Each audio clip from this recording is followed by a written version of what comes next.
Great. Right. Great, Frank. Good to see you. Same here. Good week, right? Absolutely. All right. Great week. Well, welcome to another transmission of Perspective Shift. I am Frank, I'm Mike. and we are the hosts. Perspective Shift. That's what I'm saying. Mm-hmm. You hear the echo in the studio? Absolutely. It's actually the universe talking back to us. That's the echo part. So I guess let's kick off with that. So as we go further and we start talking about these principles that govern the universe, laws, if you will, principles, laws. Some people might have a tough time with the word laws because, it's stated the way we here on Earth create laws that really aren't empirical laws. They're ones that we made up to try to control the world. This is very interesting, but it's a game, just like football's a game. And how we perceive it. Yeah. We hear rule, so Exactly. we've got the programming. That rule is something. We associate that word with something, some Exactly. feeling. So I look at it, so whether it's a game or not, whether you like the game or not, it's still a game, it's still being played. So we're not here to detract them or try and get rid of it. We're here to actually figure out how to move through it easier and effortlessly, all right? And one of the things is people start to understand these principles, and certainly I did this early on, you would discover something. Like, oh, wow, it's amazing. But then there was part of me still tied to the old paradigm. So let's look at it as Newtonian physics, classic physics, and then moving into a new understanding of what we call quantum physics. So when we started first trying to wrap my mind around it, which you really can't, you have to experience it, I was teetering. And so I remember going from this classic understanding of how world is and understanding this new world, this quantum world. It was like this exhilaration, finding, like, oh my God, it was like winning the lottery. But then when I would put it up against the classic physics, it would fall short. So I would go into these, I wouldn't call depressions, but feeling excitement and then dropping down, almost like I became bipolar. And on one hand, I wish I never learned this. Because before, when I thought I wasn't worthy enough, I wasn't trying to shoot for the stars. Like, yeah, this is as good as I get it. I'll deal with it. So you're like slightly agitated. It's like, yeah, they don't expect much from me. But then when you find out the truth, they're like, holy no. Like, and then I'm not here to impress anyone, but I'm here, I'm like, Mike, I should shoot for the stars. But then when you try to shoot for the stars from a classic physics standpoint, you don't even have a rocket. Like, what am I doing? And it creates this wavering feeling. But I'm here to express, as I went through that is part and parcel of the journey. That will do that. Because once you know it, you can't unknow it. What it is I've learned to let go of the classic physics understanding of life and fully went into the quantum world. And the beauty, I've heard this before, and I'm experiencing this now, if you think you fully understand quantum physics, you don't know quantum physics. Where in Newtonian physics, classic physics, it is predictable physics. It's just like watching a movie that you already watched. And if I was watching with someone that never watched it, I'm like, I bet you $5 this scene's gonna happen. So I can predict it. But there is no expansion within that. But within quantum physics, because you can't put your finger on it, every time you launch something, the universe and your experience expands. And so, it's kind of like when people say what's the saying that like how you sorry, I don't know why I just blanked on this. Because you bleeped into the quantum field. Literally. Yeah. No, but I guess what I'm trying to say is like what you're describing is that half in, half out feeling. Yes. And we all understand that. When this clicks and you get it, you're like, oh, this is exciting, that exhilaration feeling. At the same time, you have that old programming, essentially, is what you're talking about. And so, like, thank you, it came back to me. What we're talking about is living in that half in, half out, holding, onto, okay, this feeling, and then the old programming. So we're, like you're saying, teetering. You're battling. Yeah. You're battling when we realize that we have an option to let go. It's letting go is what allows us to go ahead and move forth. Yes. So like you said, You recognize that you're feeling that, okay, I have this half in, half out. In order to move forward, I need to let go of the half out. And I'm all in. And how do we let go of the half out? Accept it. Grab fully onto the other part. There you go. So when we grab fully onto what I call the quantum field, you have no other hands to hold on to the classic physics field. And what happens is, with the classic physics, you find out is already contained within the quantum field. But you cannot, it's very difficult to understand the quantum field from the classic field. So when you go for the quantum field, you don't exclude the classic physics field. It's kind of nice to know when I push the button on my car, an elephant doesn't come running down the street. It's nice to know the engine goes on. That's the classic predictable field. Because like every time you push the button on your car, it's like, no, what happens? Like, that's what happens. It's like, no, the car starts because I want to go somewhere. Now, how I'm going to experience that, I want to go into that quantum field and how do you guide yourself to a quantum field? Through the energy field in which you exude. So if I think a thought, it sends electrical pulse out into the universe. And if my body, my physical body feels it, the exhilaration of it's soon coming or it's there, I just have to meet it, that creates an electromagnetic field which attracts it. So they're in unison. So that's great. So what we need to recognize is that exhilaration, right? And how to use it. So this was a big thing that Frank and I were actually talking about earlier. So I came in and, we were kind of just chatting about our week, and I was explaining, oh, Frank, it was a stressful week, at work, overwhelmed in this feeling, a lot of clients, blah, blah, blah, blah, blah. And we're talking about, I was explaining that anxious feeling that I was getting, I'm now able to recognize what that angst is and channel it to move forward and use it to my advantage. So I recognize this feeling.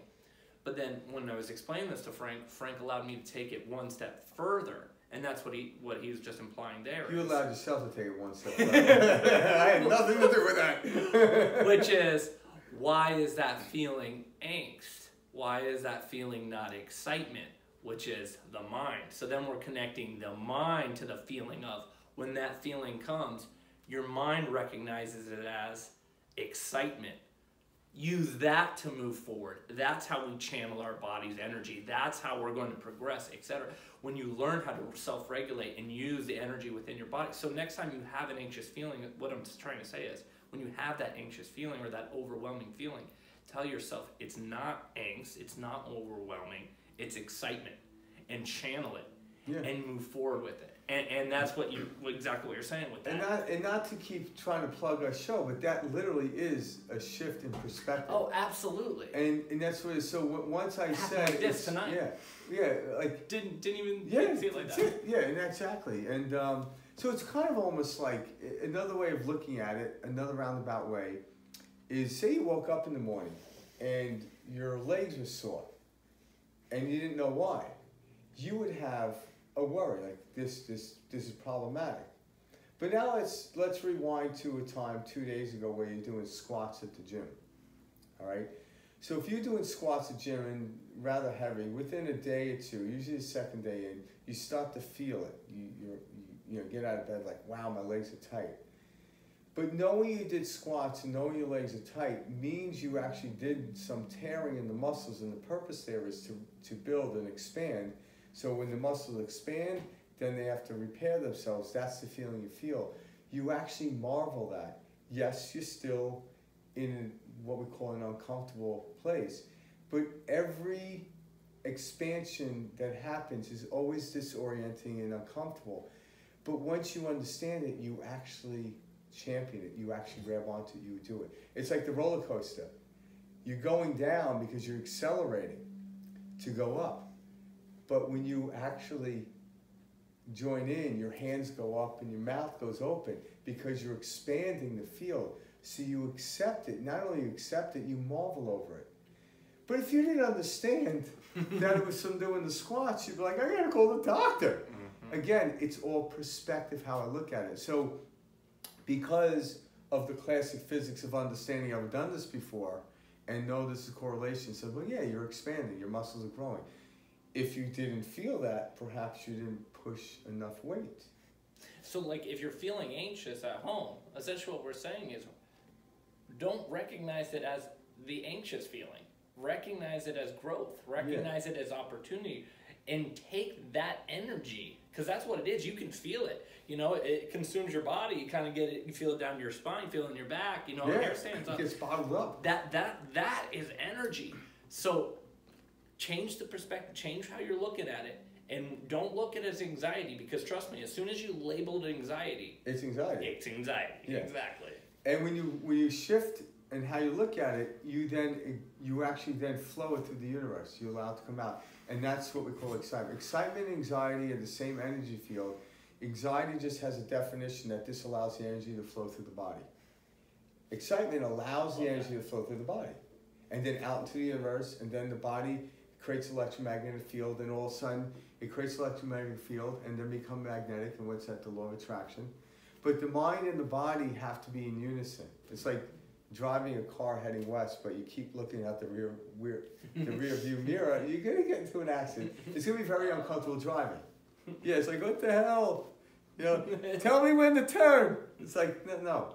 Just, why are you looking out the back window anyway? Right? Somehow that's the foot in, you're holding on to the past, so to speak. Absolutely. And how do you let go of the past? By holding on to the future. Or what I like to say, the present moment. In the present moment, everything you need is here and now. And when you look at the windshield of the present moment, it's your present future. It's continuously expanding. What is future? It's just a simple expansion. It's malleable. It is, it's expansion. Mm-hmm. What is your past? What's already been done and recorded and experienced. It's like if I go back and watch a movie and I hadn't changed my perspective, it's the same movie. That's it. I already know what's going to happen. Unless my memory's really bad. This oddly sounds familiar. It's like, yeah, you watched it last night. What's going on? You know, so what expansion is, or future is just expansion. And to understand that. And how do we expand?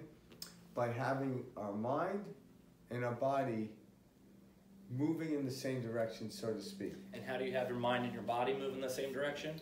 Your mind is just labeling it what your body feels. So if you're coherent as far as where this energy I'm feeling is going to be excitement, the mind. Yeah. That's how you move forward. Not, oh, this is a feeling. Oh, I've got to be anxious because of the unknown. That's the programming, because that's what we're taught. You'll know when you're out of sync. This is unknown. Yeah. No, this is excitement. This is to move forth. You know, that's the channeling. I know this, like the energy of anxiety and the mind, everything, it isn't bad. It's almost like if you had two amazing musicians. It's honestly your body telling you, I'm working. Yeah, but you're out of sequence. It's like two great musicians, say it's two violinists playing, all right? They're playing a piece that's going to collaborate with each other. And we know they're amazing violinists. They're equally amazing. That's talent. Yeah. But if one starts on a 3/4 time and the other one starts on a different timing, it's going to sound like hell. I don't give a shit how good the musicians are. And the only way you can do it is if they're not in sequence in the same rhythm, if they're not focused on the same piece of music. So how would that sound? Well, if someone had a sheet of music and one was playing like Ode to Joy and the other one was playing some other piece, and they stop playing, it's like, well, wait a minute, you try to combine these two songs and mish them together, it doesn't work. You're trying to head west by looking east, isn't going to work. And so the anxiety feeling, what is that telling you? You're simply just not in unison. You're not in coherence with the heart and the mind, or the body and the mind, however you want to look at it. So anxiety is your friend in that moment. It lets you know you're not in coherence, you're not in unison. So you simply just say, just like if you're driving a car and you're looking in the rearview mirror, your stiff neck is what gives it away. Like, oh my God, yeah, isn't it more comfortable looking straight? That's why your chin, you know? If it's more comfortable looking backwards, you'd be an owl. Exactly. Who? But it's funny you say that, like about the violinist. So like that can also be applied to our bodies, our lifestyle, and what we consume, as far as what we eat, how we exercise, our what media we consume, what we listen to. Yeah. All of that is, in a sense, allowing. So when next time you're feeling like crap, remind yourself, okay, have I drank water? Have I slept?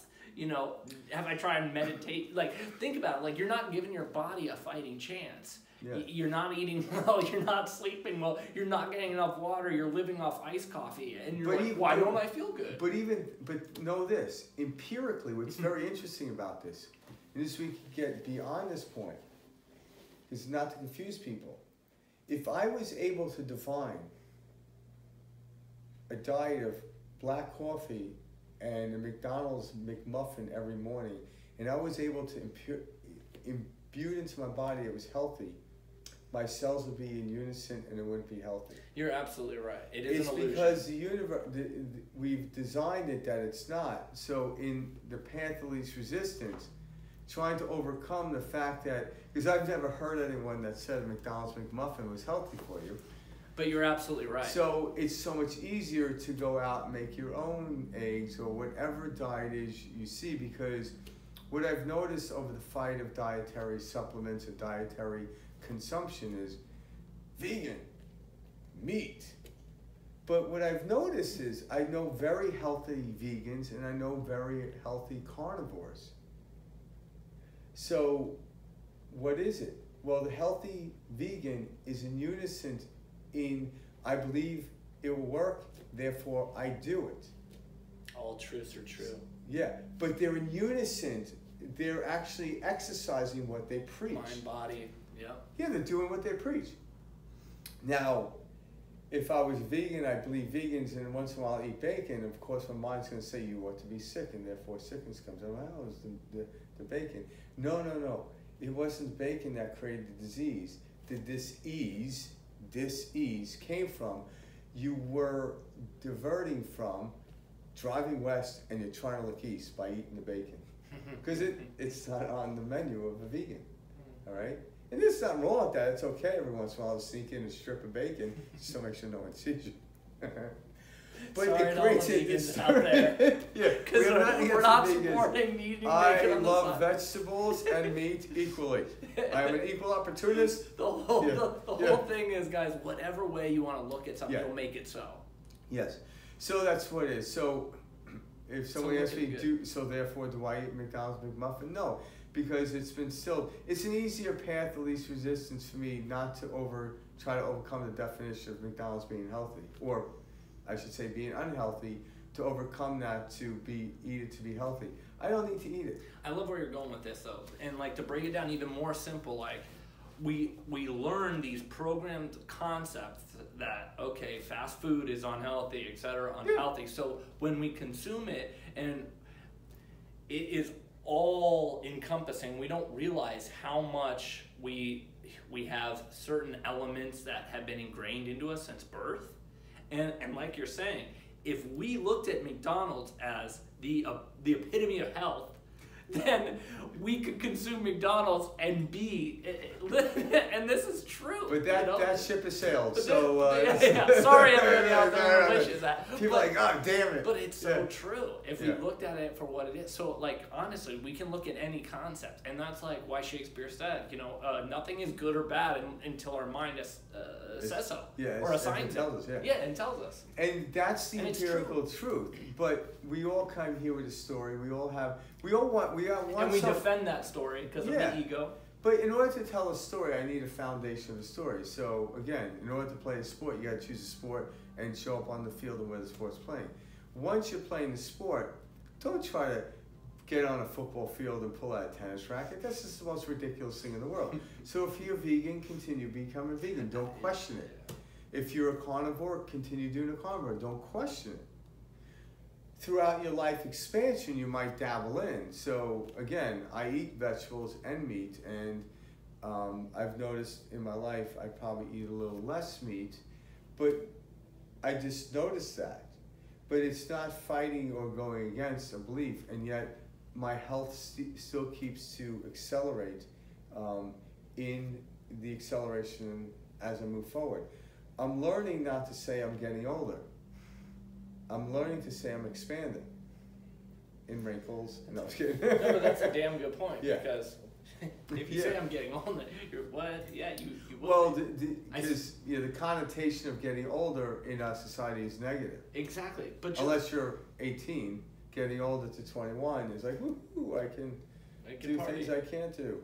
But when you reach a certain age, if I'm getting older, we take a connotation of belief that like, oh, we're going like. And there's certain things we assign to old age, you know, like poor mobility, whatever, anything. And then watch those thoughts that you're up and creeping will affect your body physically. Absolutely. So that's why, back to what we were saying about when I was describing, oh, Frank, you know, it was a stressful week, blah, blah, blah. I had, you know, this anxious feeling, but I learned how to channel it. No, Frank, I had a great week. I had all this excitement, and I learned how to channel it. Yeah. That's the approach we're talking about, guys, to make mind, body line up. And we're not, and watch the world change. It really will. And we're not here to tell you to fool yourself. No. Sometimes it takes time to get into that. That's a good point, because my brother has said that to me. He's like, you know, some people will think, you know, it's like telling yourself just some. It's like, this or that. Yeah. No, it's and not. It's not. It's what is a good way to explain that? So in other words, because I know what you mean. We ultimately live in a quantum field. All right. So what is a quantum field? So look at quantum field in direct relationship to travel. So when I walk across the room like this, the quantum field will literally say I disappeared here and ended up here. But because the way we see light and experience light, 20 frames per second, we don't see the disappearance, we just see the movement. But yet, I did disappear. Because in the next frame, like if there was something behind me, in one frame I'm here, in the next frame I'm here, so I literally did that. So what it is like, as we get better at this, you can come in, oh, my day sucked, and remind myself, no, it was great. That's going from here to here. But if you're not there, going from here to here is still a quantum shift. It's still a perspective shift. You don't need to make the quantum shift bigger because it doesn't matter. So, I had a shitty day. It wasn't so bad. It could have been worse. It's still a quantum shift in the direction that you prefer. You don't need to go like Mike said, no, it was a great day. You can make that, but it's not necessary. Oh, this day sucked. It wasn't too bad. It's a quantum shift in the direction in which you prefer. And that's the only direction you should travel. If you do not prefer it, that's the universe, that's your body telling you move in a different direction. It's like, give me a moment, I'll change, you know, it's like when someone's yelling, it's give me a moment, I'll catch my breath. Well, I just love like the water, always moves in the path of least resistance. And I always remind myself that about our energy, you know, as beings on this planet, is if we find ourselves becoming, unhappy with a certain situation or something we don't like doing, don't do it. Stop. Yeah. And move forward. And know it will get done. Acknowledge, I know this needs to be completed, but you'll figure out a way to accomplish that by allowing your body to free flow. Just not avoid. No, let's go, because so you say water moves in the path of least resistance. Yeah. So again, if water was going down a slide, it would be direct movement, right? A tube or a pipe. But if water was running over a mountain, there'd be a lot of different directional changes. So in our lives, what is the path of least resistance? What is the path? So for water in a pipe, it's a direct path. For water coming down a mountain, it's an indirect path, a lot of deviations and stuff like that. It's your belief structure. So there is nothing wrong with your belief structure, but if you think, in other words, if you watch water falling down a mountain, but you're expecting it to fall down a slide, you start to see white caps and movement and disruption in the water. But when it's sliding down a slide, it's just solid. See how I interpreted what you just said is more like, I have made the decision I will only see abundance of joy, wealth, family, success, that's me forming that pipe Yeah. to allow the water to free flow through. Exactly. Don't allow yourself to deviate down. Oh, what could happen if this happened? Oh, I could lose my job in this. Those are these little pitfalls that we have throughout the day. No. Faith and knowing that not only will I be just fine, I'm going to be more I'm going to be more happy and abundant by the things that I don't even know are there yet. And it's making up that mindset is when you're directing the pipe and the water and the flow. Yeah, but even if you go from that state of having a belief, but yet you're teetering in or experiencing wanting this. So part of your belief will disallow you to do that. But yet beyond the belief you want to do that.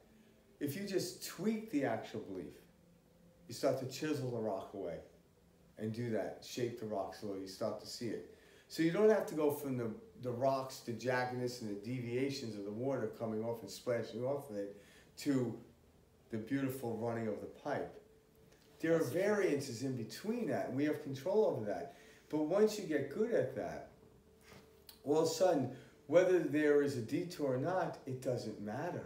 That's the beauty of it. So I don't need to change my belief.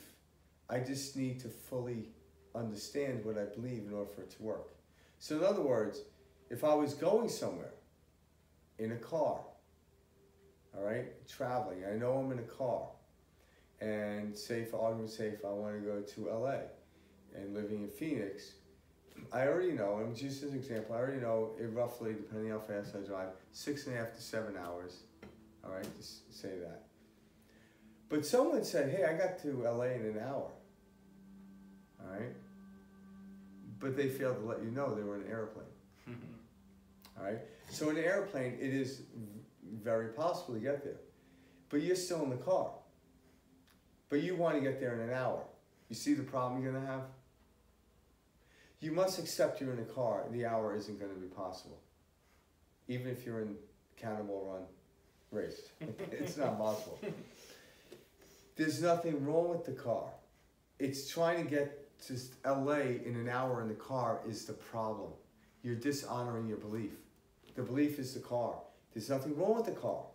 The car isn't less than the plane.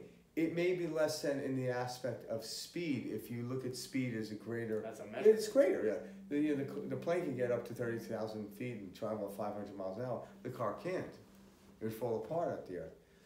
But if I accept the belief of the car, and I get there in 6.5 hours, I am A-okay with that. And then once I got there in an hour, and you realize, oh, you must believe you're in an airplane. And that's okay, because the airplane might be greater in the value of speed, but it's not better at all. Never is. Never is. It's not. Never. But if you misunderstand that and you want to get to LA in a weird way, that's part of the linear thinking.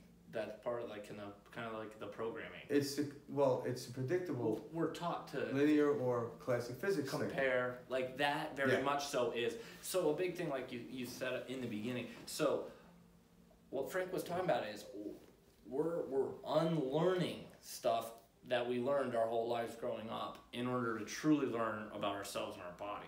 You know, that's that unlearning. It's recognizing that, okay, our whole lives we were taught that this is black, this is white, 2 + 2 = 4. Very strict, very things, and that's how we think. So we think in this linear fashion, and we treat our bodies the same way. We look at everything in this same way, and so, I mean. Yeah, and how do we unlearn something? By learning something new. It's just like, how do I let go of something? By grabbing something else. So you don't have to worry about the functionality of letting go or getting rid of old learnings, old habits. Grab something new, like the monkey bar analogy I've used before. I don't focus on letting go, I focus on grabbing, and it naturally makes me let go. Mm-hmm. That's it. It's so much easier. But if you focus on letting go, and my hand is looking at this, I have to then search for that bar I can't see. I'm not going to let go and I'm going to strain. I lose the momentum. look towards the thing you want to grab. That's why they say shoot for the stars. If you're shooting for the stars looking at the ground, you're going to become scared of heights real quick. You really will. It's like, oh my God, the Earth's disappearing. And then you panic and you stop the momentum of moving up, and then you boom, gravity takes over and it smacks you to the ground. And when you survive that, because you will, you'll never want to leave the planet again. But yet your intuition saying, I want to shoot for the stars. You can, you just gotta, you gotta look at the star when you're shooting for it. You gotta look at what you want. By looking at it, you solidify it into physical experience. And see, anybody who's listening to this broadcast They're crazy. has that feeling though. Yeah. You know what I mean? You guys understand, okay, there's something more to this life. It's not just this mundane day in, day out, work, live, entertainment, die. It's just not. And it really isn't, and you're right. So Frank, I want you to explain this because you helped me understand this. Like if you're able to ask the question, you already know. You already know the answer. Because it's two sides of a coin. Why we ask the question, we already know the answer is, we think that something outside us has the answer. But it was always within. But somehow we were taught the validation of it. And then once we get validated, it's like, oh my God, thank you for the answer. And that's why, like when Mike said something earlier, Frank helped me. Like, no, I had nothing to do with it. You did it. Yes, you might use the concept of bouncing something off me, but nonetheless, when someone asks a question, they might be utilizing the concept of me of answering it, but I didn't answer it. Something else answered that came through. You're just utilizing the concept of me as an excuse to know it. Because think about this. Einstein once asked a question, and some say it was at 12, some say it was at 16 years old. It doesn't really matter. But he asked the question, what would it be like moving at the speed of light? And there's a couple of questions. What would it look like? Would it be a particle or a wave, so to speak? And the thing is, there was no human living being on the planet that can answer it. He asked the question, and it took him years to find the answer, because it was in the same place where he asked the question. Because there was nobody else that had the answer. We are all Einsteins faceted that way. Absolutely. We sometimes use the concept or the excuse that other people have the answer. So you go into school, you ask the professor, what's the question? And the professor goes, Once the professor goes, it means they never heard the question before, so how can they actually have the answer? But all of a sudden, and they run through. Well, what do you suppose that to be?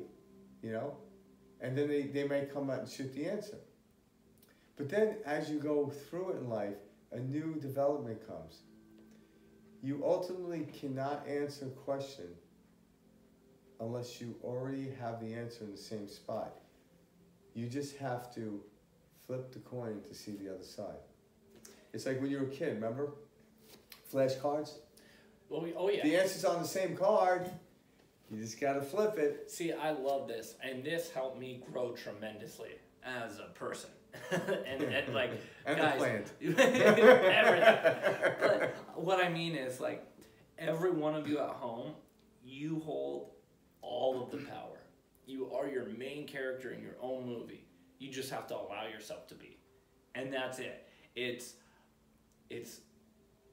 really nice to know that you have the answer to anything at any given moment. And when you really strip it down and you know that and you feel that and you live that, you will walk forth with so much confidence, so much just knowing of well-being, and that it's you're a new person because you hold the answer to everything. Yeah, and if you need a friend to ask a question to, I suggest you find an imaginary friend. But hey, it's so easier. Look, that's the whole point. That's why we like to bounce bounce things off each other. It's you can, It's nice to have that one-on-one with somebody, but know that, you know. The reason being is my perspective experience is going to be different than yours.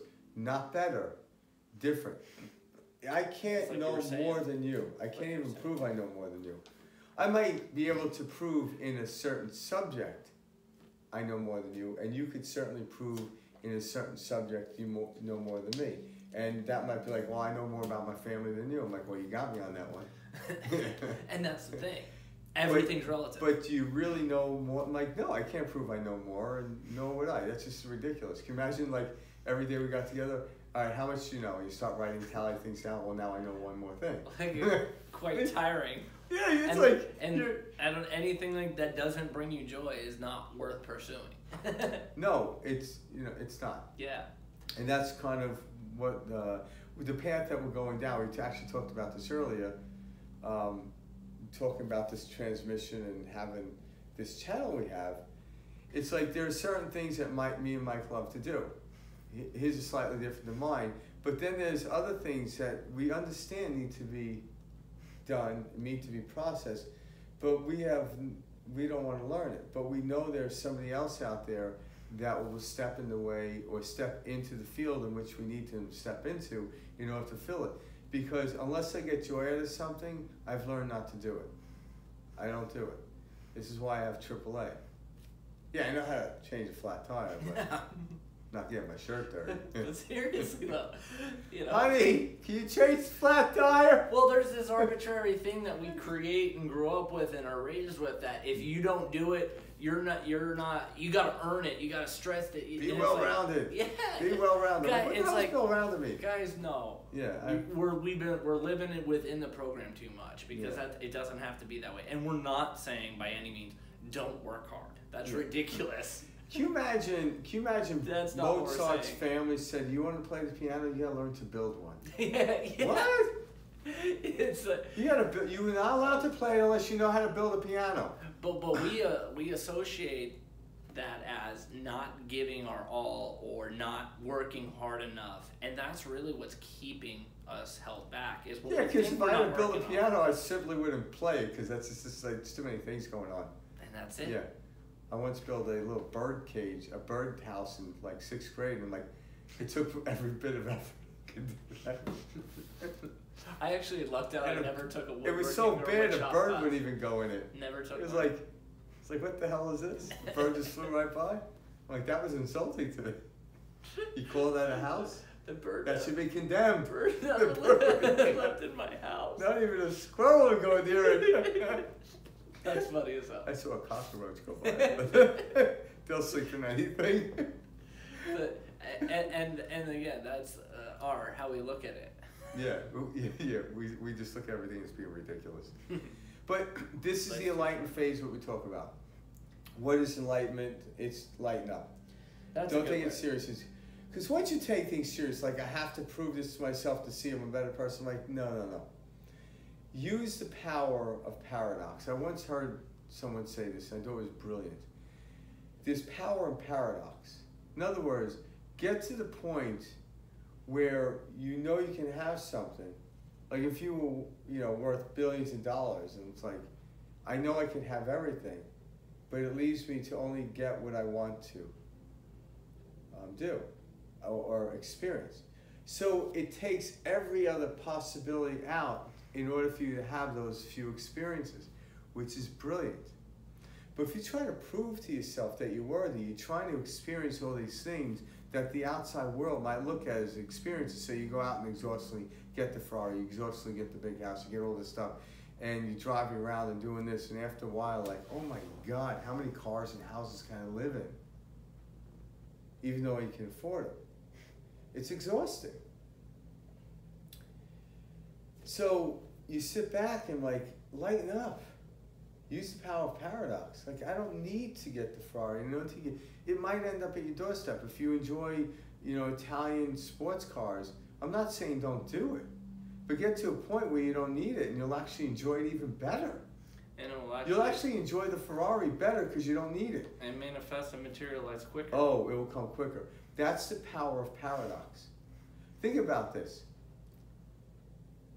Anyone in our society that's in a certain level of income knows that $100 is not a big thing to manifest. But why do you manifest it easy? Because you don't really need it. Now, can you take that concept of $100 and then slowly move that perspective up to $1 million?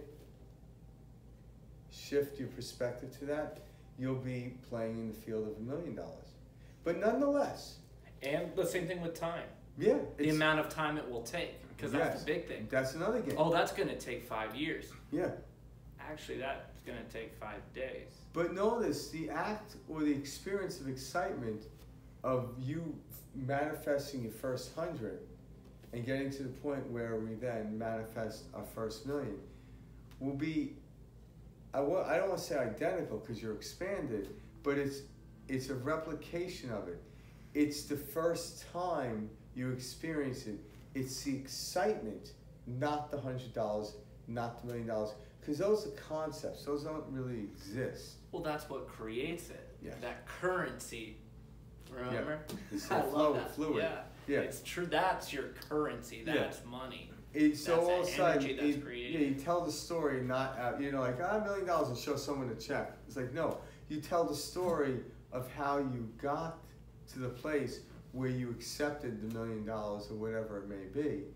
It's always the shift in perspective that you tell the story in. I was once here, now I'm here. And that's also why we think hard work must happen, because we like to, when we describe our story in a linear fashion. It wasn't easy. Yeah. Tim. It was a very difficult journey. And this is a scientific fact that 50%, I believe it is, of how we remember things is not actually how it happened. No, we make it up. We make it up. Yeah. And so, we toiled and this. So I take all that, Remember all that 100% and I make it all up. Well, you might as well. I mean, Yeah, that's why when you're telling yourself this bad story about what happened to you back in high school or what your mom and your dad did, let's start with the facts that, all right, half of that could be vaguely wrong. Yes. Too vague or too wrong. All right, so then maybe it was half bad, so you're now a little step in the right direction. You want to take that full step, look at that story and recreate it. Look at it, okay, how can I take this story and make it where it's going to now change my life in my future present self? Yeah. And you don't have to change any of the physics in the story. No.